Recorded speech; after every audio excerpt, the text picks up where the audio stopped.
Mida teha, et väljarännanud tagasi kodumaale pöörduks?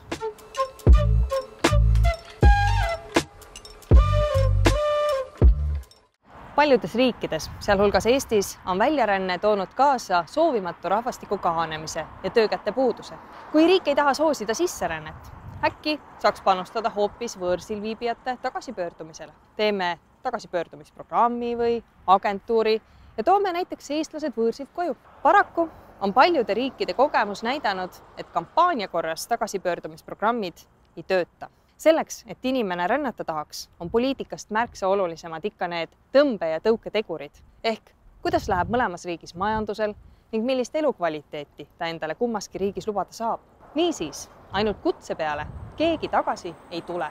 Küll aga on inimeste elus teatavad pöördepunktid, mis võivad neid tagasipöördumisele mõtlema panna. Näiteks pere loomine, karjäärimuutuse soov või pensionile jäämine. Selleks, et seda võimaluse akent kasutada, on mitmed riigid, Eesti sealhulgas, ka välja töötanud erinevaid toetavaid meetmeid, mis aitavad tagasi pöörduda. Näiteks püsti on pandud infoportaal ja nõustamisteenused, mis aitavad naasjal leida sobivat töökohta, lapsele koolikohta, perearsti või ajada korda muid asju riigi või omavalitsusega. Vajadusel toetatakse ümberasumisprotsessi ka majanduslikult.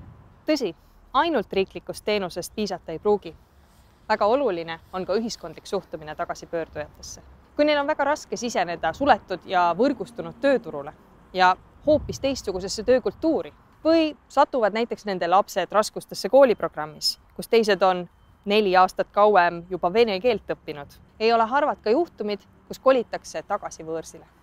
Niisiis, kampaania korras kedagi koju ei too, küll aga aitab tagasipöördumist soodustada avatud teenusstruktuur, majandus ning ühiskondlik suhtumine.